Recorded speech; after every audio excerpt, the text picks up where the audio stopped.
नमस्कार विद्यार्थी मित्रांनो, सुप्रभात. बृहन्मुंबई महानगरपालिका शिक्षण विभाग, ऑनलाईन अध्ययन अध्यापन, शाळा बंद पण शिक्षण सुरू या उपक्रमाअंतर्गत मी अनुजा प्रकाश चव्हाण, चारकोपगाव, मुंबई मराठी पब्लिक स्कूल प्रशिक्षिका आपणा सर्वांचं गुरुवारच्या या प्रसन्न सकाळी सहर्ष स्वागत करत आहे. आज आपण मराठी इयत्ता 8वी या विषयातील भाषाभ्यास या घटकाचा भाषेचे अलंकार, अर्थालंकार, उपमा आणि उत्प्रेक्षा या घटकांची माहिती करून घेणार आहोत. चला तर आजच्या या सुंदर दिवसाची सुरुवात आपण सुविचाराने करूया. विद्यार्थी मित्रांनो, आज 4 फेब्रुवारी 2021. सुविचार असा आहे, पहा, जेव्हा सारे काही सुरळीत जणू तेच शिक्षण देई आधार, शिक्षण माझा अलंकार. किती सुंदर वाक्य आहे हे. काय अर्थ आहे या सुविचाराचा जाणून घेऊया. पहा, शिक्षण हा खरा दागिना आहे, हा खरा अलंकार आहे. आपण विद्येची महती या पाठातून शिकलेलेच आहोत की विद्या ही घेणं खूप महत्वाचं आहे. कारण या विद्येसारखं श्रेष्ठ धनच नाही मुळी जगात. मग विद्या देण्याचा एक सोपा आणि सुगम मार्ग म्हणजेच काय, तर शिक्षण. आणि असं हे शिक्षण जेव्हा आपण घेतो तेव्हा ते शिक्षण आपल्या जगण्याचा आधार होतं. आणि मग एकदा का शिक्षण रूपी दागिना आपल्याकडे असला की मग जीवनातले सगळे जे धागे आहेत, गेल्या तासालाच आपण पाहिलं की जीवन म्हणजे सुखदुःखाचं जरतारी वस्त्र आहे. आणि मग या जरतारी वस्त्रामधले हे सुखदुःखाचे धागे जे कधीतरी उसवतात ना, आणि मग आपल्याला नैराश्य येतं, अशा वेळी हे शिक्षण आपल्याला जगण्याचा आधार देतं. म्हणूनच म्हटलं आहे, शिक्षण माझा अलंकार. तेव्हा आपण आज या संपूर्ण वैश्विक कोविड महामारीच्या संकटातही आपलं शिक्षण चालू ठेवलं आहे. आणि याचं कारण आपल्या बृहन्मुंबई महानगरपालिकेने सुरू केलेला शाळा बंद पण शिक्षण सुरू हा ऑनलाईन अध्ययन अध्यापनाचा कार्यक्रम. आणि म्हणून रोजचे ऑनलाईन अध्ययन अध्यापनाचे हे जे तास असतात ते आपण लक्षपूर्वक करायलाच हवे, कारण आम्हाला हा दागिना मिळवायचा आहे. विद्यार्थी मित्रांनो, मी तुम्हाला नेहमी सांगत असते, जेव्हा एखादा घटक आपण शिकतो, तो घटक शिकल्यानंतर त्या घटकांतर्गत आपण जे जे काही शिकलो ते येणं आपल्याला अपेक्षित आहे. आजचा हा घटक जेव्हा आपण शिकणार ना, तेव्हा काय येणं अपेक्षित आहे, तर अलंकार या व्याकरण घटकाची तुम्ही माहिती घेणार. अर्थात अलंकार म्हणजे काय हे मागील तासाला आपण शिकले आहोत. आणि मग आता मात्र आजच्या या व्याख्यान सत्रामध्ये अर्थालंकार. पहा, मागच्या तासाला आपण शब्दालंकार शिकलो, यमक आणि अनुप्रास. यमक कधी होतो, अनुप्रास कसा होतो, हे आपण शिकलो. तिथे शब्दांची रचना चमत्कृती पूर्ण केलेली होती. पण आज मात्र आपण जे अर्थालंकार शिकणार आहोत ते अर्थावर आधारलेले अलंकार आहेत, हे तुम्हाला समजणार आहे. आता या अर्थालंकाराचे अनेक प्रकार आहेत. 8वी इयत्तेत मात्र आपण अर्थालंकाराचे उपमा आणि उत्प्रेक्षा हे 2 प्रकार समजून घेणार आहोत. आणि याची माहिती आज तुम्हाला मिळणार आहे. तसंच संपूर्ण घटक शिकून झाल्यानंतर आपण ज्या सराव कृती सोडवतो, त्या सराव कृतींमध्ये आपल्याला काही पद्यपंक्ती दिलेल्या असतात. काही गद्य वाक्य दिलेली असतात. त्याच्यातले अर्थालंकार तुम्हाला ओळखता येणार आहेत. आणि अर्थात भाषा विषय म्हणून शिकायचं आहेच. पण त्या भाषेचा सौंदर्याच्या दृष्टिकोनातून जर आम्हाला आनंद घ्यायचा असेल, तर आम्हाला त्या भाषेचं सौंदर्य, त्या भाषेने घातलेला अलंकार आम्हाला समजलाच पाहिजे. आणि म्हणून हा घटक आज शिकल्यानंतर उपमा आणि उत्प्रेक्षा या अलंकारांनी भाषा कशी सजलेली असते हे आपल्याला कळणार आहे. तेव्हा आजच्या पाठाच्या या आहेत साऱ्या अध्ययन निष्पत्ती. अतिशय सुंदर आणि महत्वपूर्ण असा अलंकाराचा हा आपला आजचा दुसरा भाग. चला तर पहा, दैनंदिन जीवनामधलंच हे एक उदाहरण आहे. बाजारात जातो आपण नाही का? तसेच आज आपले बाबू काका बाजारात गेलेले आहेत आणि बाजारात गेलेत कशासाठी? अहो, आंबे आणण्यासाठी. आंबा घ्यायचा आहे. मग तो पाहूनच घ्यायला हवा नाही का? नेमकं बाबू काका बाजारात जातात. बाजारात अनेक फळ विक्रेते असतात. ह्या फळ विक्रेत्यांबरोबर बाबू काकांचा संवाद होतो. पाहूया प्रसंग काय आहे. प्रसंग मी वाचते आणि मग आपण संवादाकडे वळूया. पहा प्रसंग काय आहे. बाबू काका फळ बाजारात आंबे खरेदीसाठी गेले आहेत. खूप फळ विक्रेते बाजारात आहेत. बाबू काका प्रत्येक विक्रेत्याला एकाच आशयाचा प्रश्न विचारतात. काय आहे तो प्रश्न? की ज्याचा आशय एकच आहे. पहा प्रश्न दिला आहे. हा आंबा चवीला कसा आहे? हा आंबा चवीला कसा आहे? प्रत्येक फळ विक्रेता आपल्या आंब्याचे गुण अधिकाधिक खुलवून अधिकाधिक प्रभावीपणे सांगण्याचा प्रयत्न करतो आणि त्यातून एक एक अर्थालंकार आकाराला येतो. चला पाहूया कसं ते. वळूया संवादाकडे. बाबू काकांनी विचारलं, हा आंबा कसा आहे? पहिला विक्रेता म्हणतो, हा आंबा गोड आहे. साधं विधान केलं त्याने. दुसऱ्या विक्रेत्याकडे जातात. पुन्हा तोच प्रश्न, हा आंबा कसा आहे? आता मात्र फळ विक्रेते सावध झाले हो. आंबा विकला गेला पाहिजे ना. मग आता आपल्या आंब्याचं वर्णन कसं करत आहेत पहा. दुसरा विक्रेता म्हणतो, हा आंबा साखरेसारखा गोड आहे. इथे होतोय उपमा अलंकार. ऐकलं बाबू काकांनी. तिसऱ्या विक्रेत्याकडे गेले. पुन्हा तोच प्रश्न, हा आंबा कसा आहे? आता तिसरा विक्रेता अधिक खुलवून कसं बोलतोय बघा. हा आंबा जणू काय साखर वाटेल तुम्हाला. इथं अलंकार झाला आहे तो उत्प्रेक्षा अलंकार.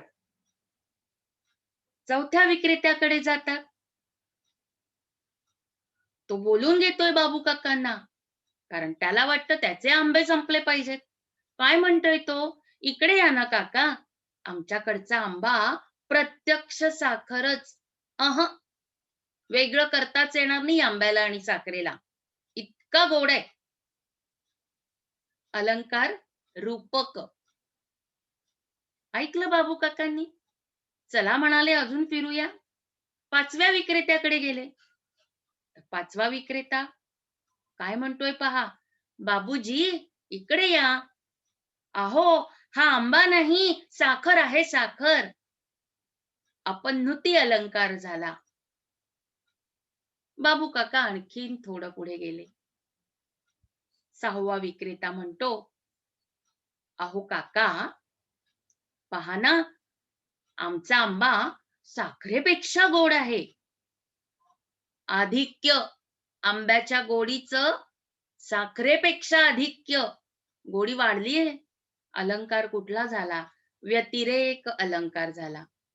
विद्यार्थी मित्रांनो, संवाद खूप सोपा आहे. उत्तर प्रत्येक वेळी एकच आहे. दोन गोष्टींची तुलना केली आहे दैनंदिन जीवनामध्ये बोलत असताना सुद्धा, अगदी नेहमीच्या बोलण्यात सुद्धा आपण अशा दोन गोष्टींची तुलना अनेकदा करतो आणि कळत नकळतपणे तिकडे अलंकार, भाषा लेऊन जाते, भाषा घालून जाते. कुठल्या दोन गोष्टी? पहिली गोष्ट असते प्रस्तुत गोष्ट. म्हणजे काय? समोर जी आहे ती. दुसरी गोष्ट अप्रस्तुत गोष्ट. इथे आंबा समोर आहे, दिसतोय. पण साखर, साखर अप्रस्तुत आहे. ती बहुज्ञात आहे. ती माहिती आहे. तिचा गोडवा माहिती आहे.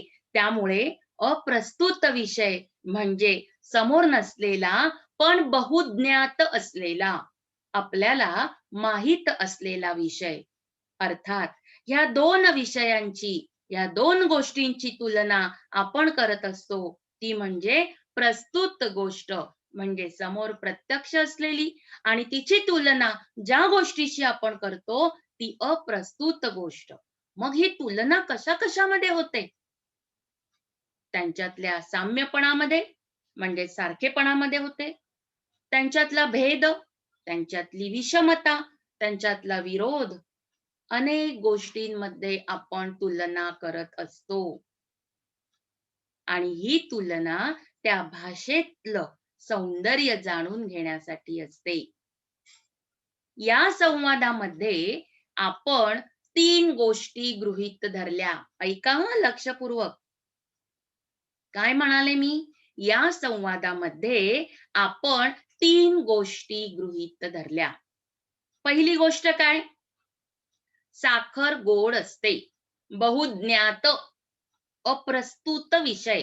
समोर नाही, पण साखर म्हटलं की ती गोडच. डोळ्यांसमोर साखर येते, जिभेवरतीचा गोडवा रेंगाळतो.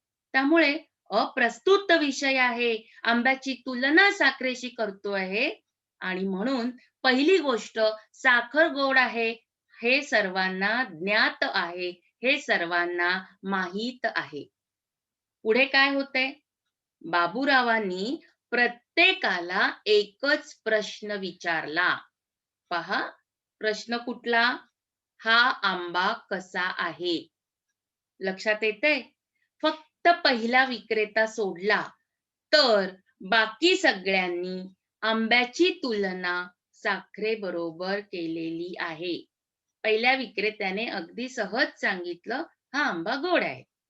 प्रश्न उत्तर लक्षात येतंय? पण दुसरा, तिसरा, चौथा, पाचवा आणि सहावा विक्रेता मात्र त्या प्रश्नाची उत्तर देताना कशी वैविध्यपूर्ण रचना करता आहेत ते आपण पाहिलं. म्हणजे आंब्याची तुलना पहिला विक्रेता सोडून बाकी सगळे विक्रेते साखरेबरोबर करतायत. त्यामुळे घटक आंबा तो प्रस्तुत विषय, अप्रस्तुत विषय साखर आणि समान गुणधर्म याच्यातली गोडी आहे. आपण आंबा, आंब्याचा आकार, आंब्याचं वजन, आंब्याचा रंग या कुठल्याही गोष्टींची तुलना करत नाही, हे प्रश्नकर्ता म्हणजेच बाबू काका आणि उत्तरदाते म्हणजेच सारे विक्रेते यांना माहिती आहे. त्यामुळे प्रश्नातला आशय हा फक्त आंब्याच्या चवीचा आहे. आंबा आणि साखर यांच्यातला समान गुणधर्म कुठला आहे याबद्दल हे विधान वेगवेगळ्या पद्धतीनं मांडलेले आहे. आणि तेव्हा प्रत्येक उत्तराला फळ विक्रेत्यांच्या पहिला विक्रेता सोडला तर प्रत्येक विक्रेत्याच्या उत्तरानिशी एक एक नवीन अलंकार भाषा घालतीये. पहा, काय गंमत आहे नाही का? उत्तर एकच, आंबा आणि साखर दोघांमधली तुलना, पण अलंकार मात्र वेगवेगळे होत आहेत. लक्षात येतंय? त्यामुळे हा प्रसंग लक्षात ठेवा, ही विधानं लक्षात ठेवा आणि अलंकार कसा होतो ते पहा. याच्यातले उपमा आणि उत्प्रेक्षा अलंकार म्हणजे नेमकं काय हे आता आपण पाहूया. आपण समजून घेऊया. उदाहरण काय आहे? हा आंबा साखरेसारखा गोड आहे. हे आपलं उदाहरण आहे. आता इथे प्रत्येक चौकटीमध्ये एक एक शब्द लिहिला आहे. आपण पहिल्या ओळीतली लाल चौकट पाहूया. त्या चौकटी वाचूया. काय लिहिलं आहे? उपमेय, उपमान, साम्यवाचक शब्द, समान धर्म. पहा, उपमेय काय आहे? आंबा. तो प्रस्तुत विषय आहे. तुलना कोणाची करायची आहे? आंब्याची. उपमान काय आहे? साखर. आंब्याची तुलना कोणाशी केली आहे? साखरेशी केली आहे. पण हे करताना त्या दोघांना जोडणारा एक साम्यवाचक शब्द आलेला आहे. तो कोणता? सारखा. साखरेसारखा म्हणजे सारखा हा जो शब्द आहे, हा दोन गोष्टींमधलं साम्य दाखवत आहे. आणि चौथं महत्वाचं, समान धर्म. तुलना कशाशी केलीये? आंबा आणि साखर यांच्यातल्या गोडव्याची, आंबा आणि साखर यांच्यातल्या गोडपणाची तुलना आपण केलेली आहे. त्यामुळे उपमेय, उपमान, साम्यवाचक शब्द आणि समान धर्म या संकल्पना खूप महत्वाच्या आहेत. उपमेय म्हणजे प्रस्तुत विषय ज्याची आपण तुलना करतोय. उपमान म्हणजे अप्रस्तुत विषय ज्याच्याशी आपण तुलना करतोय. साम्यवाचक शब्द त्या दोघांना जोडणारा, त्यांच्यातली समानता, समानपणा दाखवणारा तो शब्द म्हणजेच साम्यवाचक शब्द. आणि ज्याची तुलना होतीये तो समान धर्म, तो त्यांच्यातला समान गुण. अर्थात इथे गोडी हा समान गुणधर्म आहे. त्यालाच आपण गोडी हे भाववाचक नाम आहे. अर्थात या संकल्पना आपण आता समजून घेऊया. उपमेय कशाला म्हणायचं? उपमान कशाला म्हणायचं? साम्यवाचक शब्द कसे ओळखायचे? आणि समान धर्म म्हणजे काय? या संकल्पना अलंकाराच्या दृष्टीने आणि अर्थालंकाराच्या दृष्टीने खूप महत्वाच्या आहेत. पहा, पुन्हा उदाहरण मी तुमच्या समोर ठेवलेलं आहे. आपण आता त्या उदाहरणांमधल्या या ज्या संकल्पना मी तुम्हाला सांगितल्या त्या समजून घेऊया. हा आंबा साखरेसारखा गोड आहे. ज्या वस्तूला उपमा दिलेली असते तिला उपमेय म्हणतात. मग इथे उपमेय काय आलं? आंबा. लक्षात येतंय? आंब्याला आपण उपमा देतोय. म्हणून एखाद्या वस्तूला तो जो प्रस्तुत विषय मी मगापासून तुम्हाला सांगतेय, तुमच्या समोर आहे, प्रत्यक्ष तुम्हाला दिसतोय, तुम्ही त्याची तुलना करताय. म्हणजे ज्याची आपण तुलना करतो त्यालाच काय म्हणायचं? उपमेय असं म्हणतो. व्याकरणाच्या दृष्टीने त्याची जी संकल्पना आहे ती संकल्पना पुन्हा एकदा वाचते मी. ज्या वस्तूला उपमा दिलेली असते तिला उपमेय म्हणतात. इथे आंबा हा शब्द वाक्यातलं उपमेय आहे. दुसऱ्या संकल्पनेकडे जाऊया. ज्या वस्तूची उपमा दिलेली असते, बघा हा, पहिल्यांदा वस्तूला म्हटलं आहे, दुसऱ्या वाक्यामध्ये वस्तूची म्हणतेय मी. मग ज्या वस्तूची उपमा दिलेली असते तिलाच उपमान असं म्हणतात. आणि अर्थात ती वस्तू समोर नाहीये, पण पाहता क्षणी डोळ्यांसमोर आपल्याला येतेय तो शब्द म्हणजे साखर. माहिती आहे. त्यामुळे उपमान काय आहे? साखर. लक्षात येतंय तुमच्या? तिसरी संकल्पना पाहूया. या दोन वस्तूत असणारा सारखेपणा. काय आहे? या दोन वस्तूत असणारा सारखेपणा यालाच समान धर्म, समान गुण असं म्हटलं जातं. आणि हा समान गुणधर्म आहे गोडपणा. हे आपल्याला ओळखता आलं पाहिजे. आणि चौथी महत्वाची संकल्पना म्हणजे प्रस्तुत वाक्यातले साम्यवाचक शब्द कोणते आहेत? पहा, मग साम्यवाचक शब्द कशाला म्हणायचं? तर सारखेपणा दाखवण्यासाठी वापरला जाणारा शब्द त्याला साम्यवाचक शब्द असं म्हणतात. आणि तो शब्द इकडे आलेला आहे तो कोणता आहे? सारखा. पुन्हा एकदा आपण या संकल्पना वाचूया. ज्या वस्तूला उपमा दिलेली असते तिला उपमेय म्हणतात. इथे आंब्याला उपमा दिलेली आहे म्हणून आंबा हा शब्द उपमेय आहे. दुसरा भाग बघूया. ज्या वस्तूची उपमा दिलेली असते तिला उपमान म्हणतात. इथे साखरेची उपमा दिली आहे म्हणून साखर हे उपमान आहे. या दोघातला सारखेपणा दाखवणारा शब्द त्यालाच म्हणायचं दोघांचा समान गुण किंवा समान धर्म, आणि तो समान धर्म आहे गोडपणा. आणि हा गोडपणा दाखवण्यासाठी साम्यवाचक शब्द दाखवला आहे.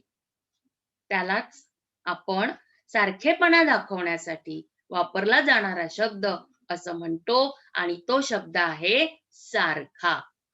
लक्षात येतंय?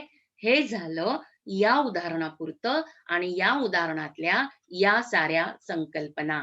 त्यामुळे तुम्हाला एखादं विधान दिल्यानंतर, एखादी पद्यपंक्ती दिल्यानंतर, आपण पाहिलं अलंकार गद्याचेही असतात आणि अलंकार पद्याचेही असतात. त्यामुळे त्या पद्यपंक्तीमधले आधी आपल्याला उपमेय, उपमान, समान धर्म आणि साम्यवाचक शब्द हे ओळखता आले तर अलंकार ओळखणं अतिशय सोपं आहे.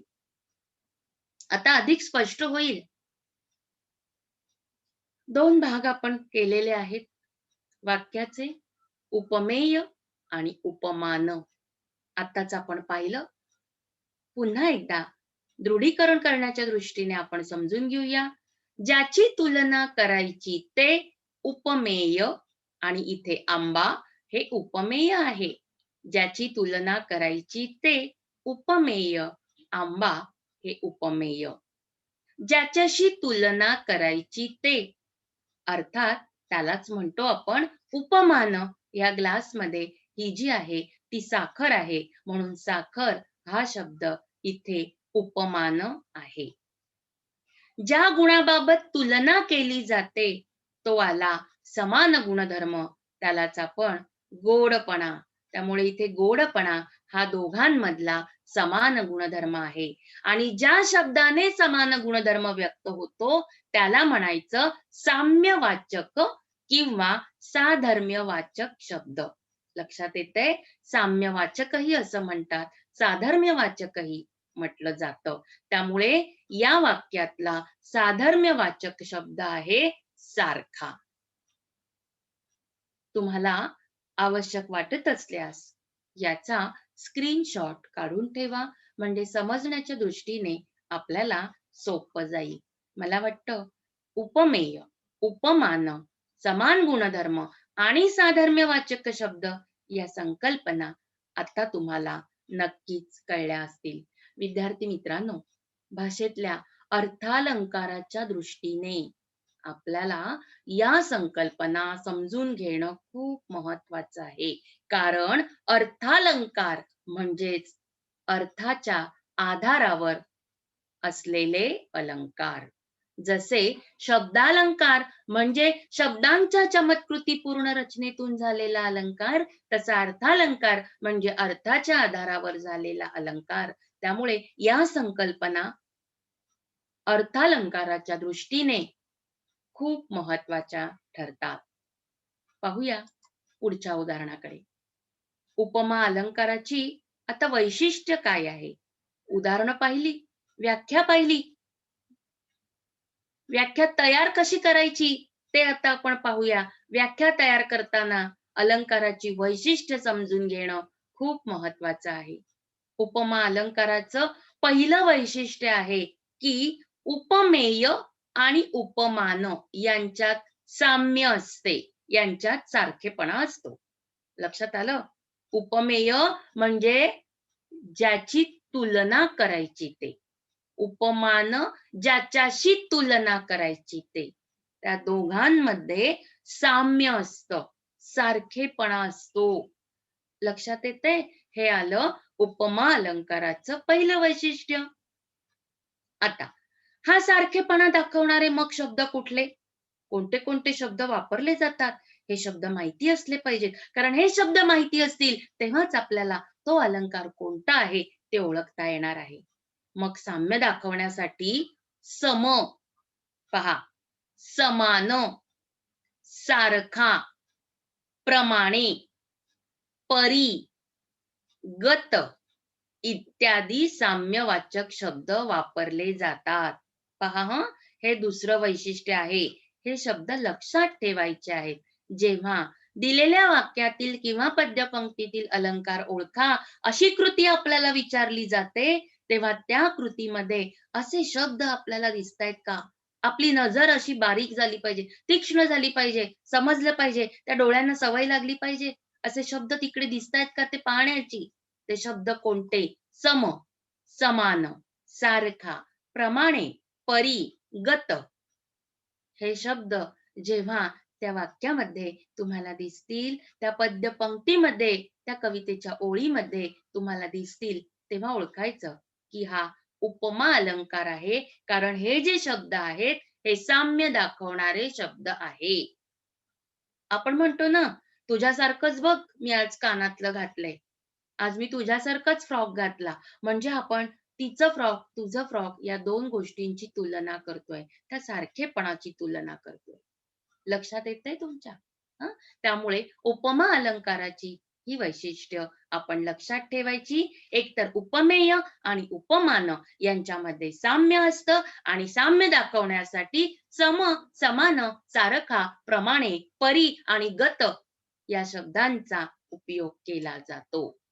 आता आपण हे वैशिष्ट्य पाहिली, उदाहरणं पाहिली. आता आपण उपमा अलंकाराची व्याख्या तयार करतोय. पहा, उदाहरणांकडून नियमांकडे गेलो. यालाच म्हणायचं भाषेची नियम व्यवस्था. अर्थात भाषेचं व्याकरण म्हणजेच भाषाभ्यास. काय व्याख्या तयार होतीये? 2 वस्तूतील साम्य चमत्कृतीपूर्ण रीतीने वर्णन केलेले असते, तिथे उपमा अलंकार होतो. आलं लक्षात? काय सांगतोय उपमा अलंकार कधी होतो?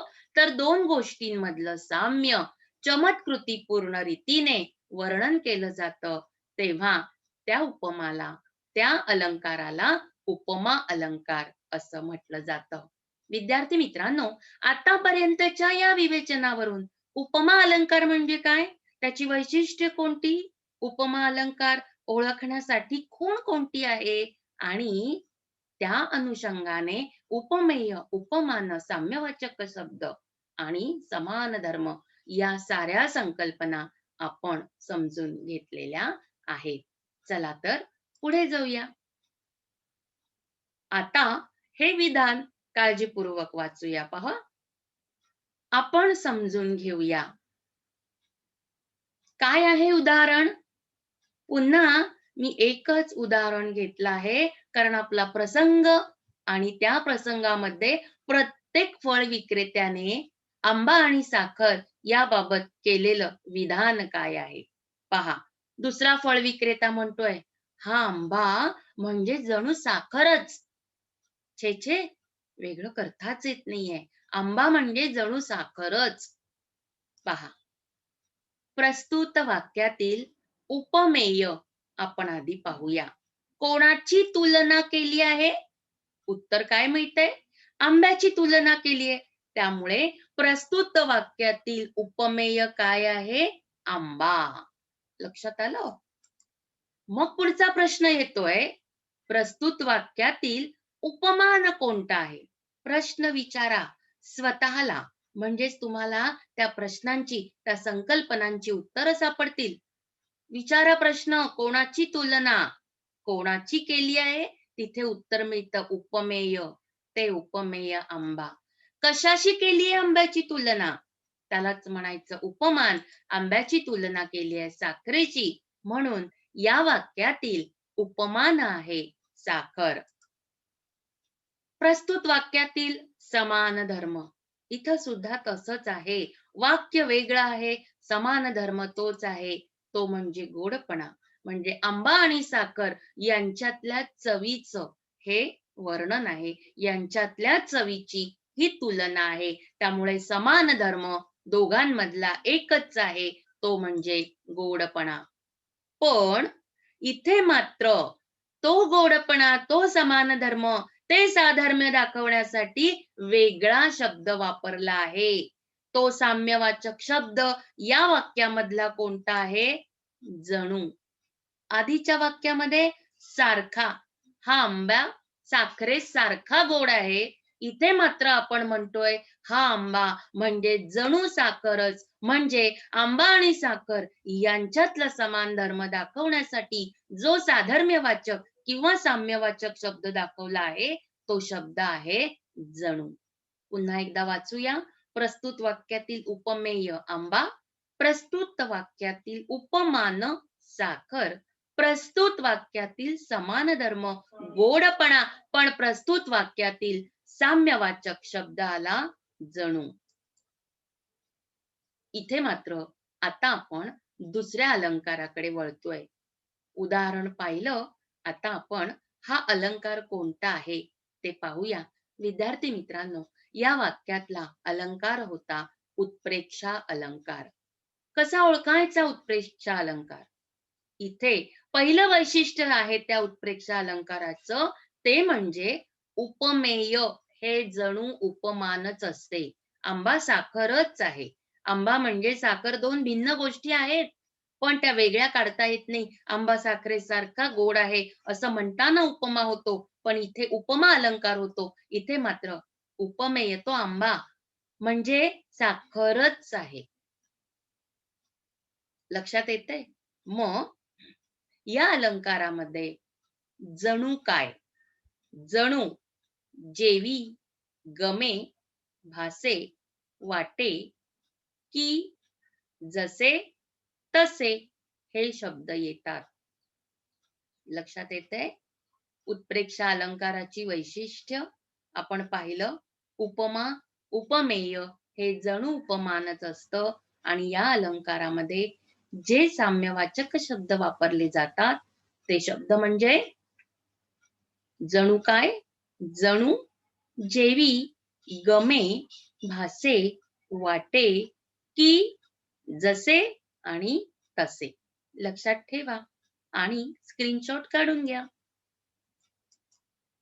आता आपण व्याख्येकडे वळूया. उदाहरण पाहिलं, वैशिष्ट्य पाहिली. आता नियम तयार करूया. नियम म्हणजेच उत्प्रेक्षा अलंकाराची व्याख्या. काय व्याख्या तयार होते? उपमेय हे जणू उपमानच आहे असे जिथे वर्णिलेले असते तिथे उत्प्रेक्षा अलंकार होतो. काय व्याख्या तयार झाली? उपमेय हे जणू उपमानच आहे असं आपल्याला लक्षात येतं, असं आपल्याला कळतं, तेव्हा तिथे उत्प्रेक्षा अलंकार होतो.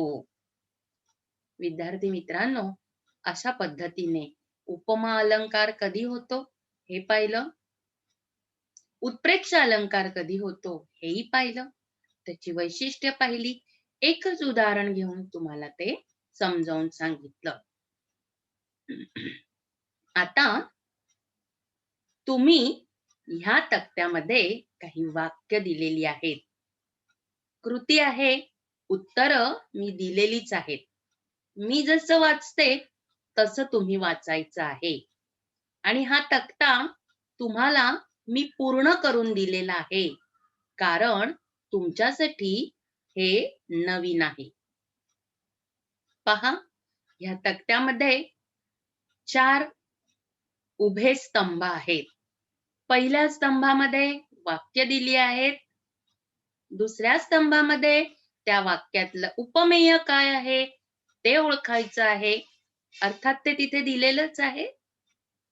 तिसऱ्या स्तंभामध्ये उपमान काय आहे, म्हणजे कशाशी तुलना केली आहे ते दिलं आहे.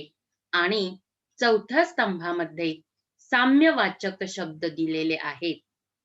मी कसं वाचते ते ऐकायचं आणि त्याप्रमाणे पुढची सगळी उदाहरणं तशीच वाचायची आहे. पहा, वाचणं ही सुद्धा एक कला आहे. पहा वाक्य वाचते मी. आईचे प्रेम म्हणजे जणू सागरच.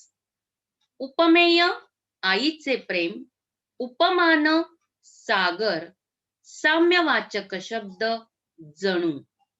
आणि आता मी अलंकार ओळखते आहे. अलंकार कोणता? जणू हा शब्द आला आहे, म्हणजेच हा अलंकार उत्प्रेक्षा अलंकार आहे. लक्षात आलं? कसं वाचायचं पुन्हा एकदा सांगते.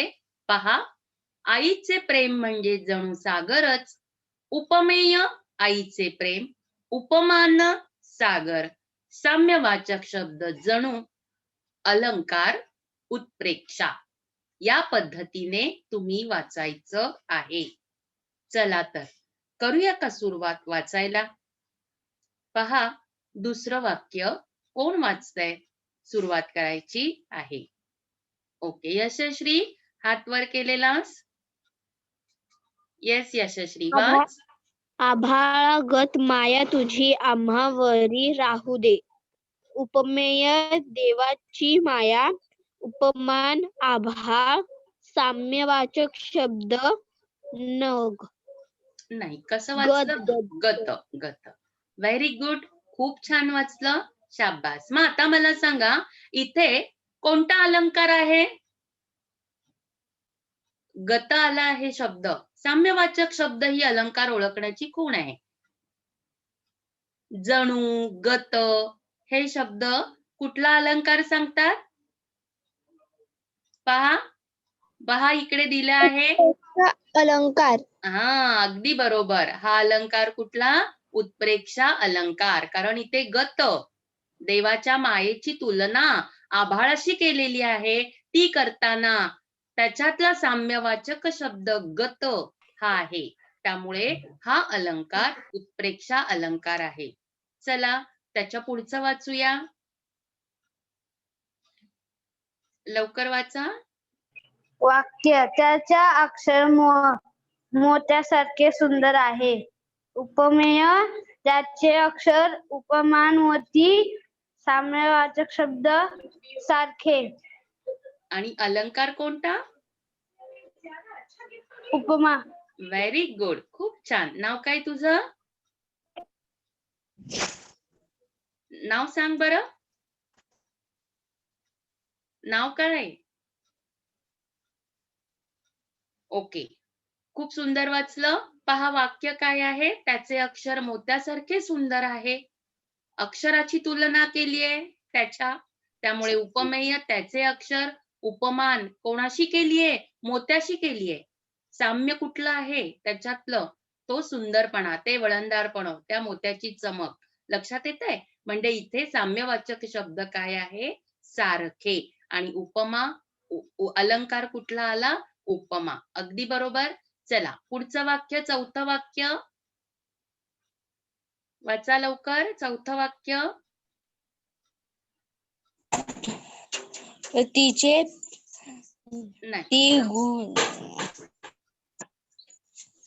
ती गुलाबी उषा म्हणजे परमेश्वराचे प्रेम जणू. उपमेय गुलाबी उषा, उपमान परमेश्वराचे प्रेम, साम्यवाचक शब्द जणू. कुलश्री, अगदी सुंदर वाचलं. आता मला अलंकार सांग कोणता आहे? जणू हा शब्द आलाय साम्यवाचक, म्हणजे अलंकार कोणता? ओळखा. येतंय ओळखता? परत पहा. या अलंकारामध्ये कुठला साम्यवाचक शब्द आलाय? आता जे तुम्हाला वाक्य दिलं होतं उत्प्रेक्षा अलंकार. Very good. कारण जणू हा शब्द दिलाय. ती गुलाबी उषा म्हणजे परमेश्वराचे प्रेम जणू. त्यामुळे जणू हा शब्द जेव्हा येईल तेव्हा तो अलंकार कुठला असणार आहे? उत्प्रेक्षा. Amita, very good. चला पुढचं कोण वाचेल? सावळाचं रंग पावसाळी नभापरी. आता हे एकाने वाचा बरं. एकाने वाचा. सावळाच रंग तुझ्या पावसाळी नभापरी. आता हे वाक्य वाचायचं कसं तेही पहा. सावळाचं रंग तुझा पावसाळी नभापरी. अगदी बरोबर. चला पुढे. उपमेय तू तुझा रंग. उपमान सावळा रंग. साम्यवाचक शब्द परी. ओके. म्हणजे आता हा कुठला अलंकार आहे? अलंकार उपमा अलंकार. Very good. खूप अमिता छान. टीचर. नाव काय तुझं? अमिताच अमिता ना? टीचर. अमिता, अतिशय सुंदर उदाहरण दिलं, सुंदर वाचलं आणि उत्तरही बरोबर आहे. सावळाचा रंग तुझा पावसाळी नभा परी. इथे त्या नभाची ढगाची तुलना तू तुझा रंग, अर्थात हे कुणाला म्हटलंय माहितीये का? कृष्णाला म्हटलेलं आहे.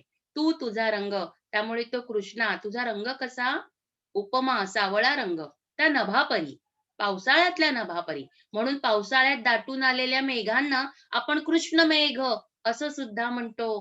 कालिदासाने मेघदूतामध्ये याचं अतिशय सुंदर वर्णन केलेलं आहे. मेघदूत हे महाकाव्य कालिदास यांनी रचलेलं आहे. तुम्ही जसे जसे मोठे व्हाल तसे तुम्हाला या सगळ्या साहित्याचे प्रकारही माहित करून घ्यायचे आहेत बरं का. त्यामुळे सावळाचा रंग तुझा पावसाळी नभा परी यातलं उपमेय आहे तू तुझा रंग, अर्थात तो कृष्ण. त्याला उपमा दिलेली आहे, त्याच्या रंगाची तुलना केली आहे. सावळा रंग नभासारखा आणि साम्यवाचक शब्द आहे परी. चला पुढचं कोण वाचेल? अतिशय सुंदर वाचन. पुढे शेवटचं आहे. वाचा. गाईचे डोळे जसे लोणीयाचे गोळे. बरोबर. उपमेय. उपमेय. ओके. पहा, गाईचे डोळे. हा. डोळे. उपमान लोण्याचे गोळे. साम्यवाचक शब्द जसे. आणि हा. उत्प्रेक्षा अलंकार. Very good. काय आहे? उत्प्रेक्षा अलंकार म्हणजे गायीचे डोळे जसे लोणीयाचे गोळे. म्हणजे इथे खर तर समान गुणधर्म काय आहे माहिती का? तोही ओळखता आला पाहिजे हं. गायीच्या डोळ्यातला तो वत्सलतेचा भाव, मऊ भाव, नरम भाव. लोण्यासारखं दुसरी मऊ गोष्टच नाहीये. लक्षात येते? मग त्या गायीच्या डोळ्यातलं वात्सल्य आणि त्या लोण्याचा स्पर्श, आलं का लक्षात? ते वात्सल्य, तो वात्सल्याचा स्पर्श, त्या डोळ्यातल्या प्रेमळपणाची भावना आणि लोण्यातला तो स्पर्श, मऊपणा, हा समान गुणधर्म आहे. लक्षात येते? हा समान गुणधर्म सांगणारा जो शब्द आहे तो म्हणजे काय आहे? जसे. हा. आणि म्हणून इथं उपमा काय झाली? इथे अलंकार कुठला झाला? उत्प्रेक्षा अलंकार. अतिशय सुंदर. इथे तुम्हाला मी वाक्य दिलेलीच आहेत. उपमेय कोणतं तेही दिलंय, उपमान कोणतं तेही दिलंय, साम्यवाचक शब्द कुठला आहे तेही दिलंय. याचा स्क्रीनशॉट काढून घ्यायचा आणि याच्यातले समान गुणधर्म कशाची नेमकी तुलना केलेली आहे, तो समान गुणधर्म काय आहे हे मी दिलेलं नाहीये, ते तुम्ही लिहायचंय आणि अलंकाराचं नाव लिहायचंय. त्यामुळे तुम्ही याचा स्क्रीनशॉट काढून घ्या. यानंतर आपल्याला सराव कृती करायची आहे. कुठल्याही गोष्टीला जर आपल्याला ती खूप छान आली पाहिजे, तिथे आपली काडी मात्र चूक होऊ नये असं वाटत असेल तर सराव महत्वाचा आहे. काय करायचे तुम्ही सराव म्हणून? कशाला म्हणतात ते लिहा. उपमेय कशाला म्हणायचं, उपमान कशाला म्हणायचं हे लिहायचे. त्यानंतर उपमा आणि उत्प्रेक्षा अलंकाराची प्रत्येकी 2 उदाहरणं तुम्ही स्वतः लिहा किंवा तुम्ही शोधा आणि शोध घ्या. उत्तर सापडेल. शोध घेण्यासाठी इंटरनेटचा वापर करायचा. आपल्याला आंतरजाल कृती आहेच प्रत्येक विषयामध्ये, त्यामुळे आंतरजालाचा उपयोग करायचा. स्वतः उदाहरणं तयार करण्याचा प्रयत्न करा. 2 गोष्टी घ्या, त्याच्यातले सारखेपणा नेमका कसा दाखवायचा उपमा अलंकारामध्ये, नेमका कसा दाखवायचा उत्प्रेक्षा अलंकारामध्ये, कोणते शब्द वापरायचे, साम्यवाचक शब्द, त्याचा उपयोग करा आणि उपमा आणि उत्प्रेक्षा अलंकाराची प्रत्येकी 2 उदाहरणं तुम्ही लिहायची आहेत. आणि अर्थात तिसरी कृती ही तुमच्या पाठ्यपुस्तकातली पृष्ठ क्रमांक 63 वरची तक्ता पूर्ण करा. तो तक्ता आताच आपण घेतला त्या तक्त्याचा तुम्ही स्क्रीनशॉट काढला नसेल तर मी पुन्हा एकदा तुमच्या समोर तो तक्ता आणते. स्क्रीनशॉट काढून घ्या. हा तक्ता तुम्हाला लिहायचा आहे. लिहून झाल्यानंतर याच्यातलं समान गुणधर्म शोधायचा आहे. साम्यवाचक शब्द नाही, समान गुणधर्म शोधायचा आहे. ज्या दोन गोष्टींची तुलना केली आहे, प्रस्तुत आणि अप्रस्तुत, आणि त्यांच्यातली तुलना करणारा समान गुणधर्म तो लिहायचे आणि अलंकाराचं नाव लिहायचे आणि तो तक्ता तुम्ही पूर्ण करायचा आहे. लक्षात आलंय तुमच्या? विद्यार्थी मित्रांनो, आतापर्यंत आपण अर्थालंकाराचे आपल्या पाठ्यपुस्तकात असणारे या वर्षीच्या इयत्तेसाठी अभ्यासक्रमामध्ये पाठ्यक्रमामध्ये असलेले 2 महत्वाचे अर्थालंकार, कुठला? उपमेय आणि उत्प्रेक्षा, आणि शब्दालंकार यमक आणि अनुप्रास. शब्दालंकाराचे 2 प्रकार आणि अर्थालंकाराचे 2 प्रकार अलंकार या घटका अंतर्गत आपण शिकलेले आहोत, आपण समजून घेतलेले आहोत. मला वाटतं हा भाग तुम्हाला नक्कीच कळला असेल. चला तर त्याचा सराव करूया, आणि सराव करण्यासाठी DMC मराठी EDU स्टँडर्ड 8 या YouTube चॅनलला सबस्क्राईब करा आणि पुन्हा पुन्हा हे पाठ पाहत रहा. धन्यवाद.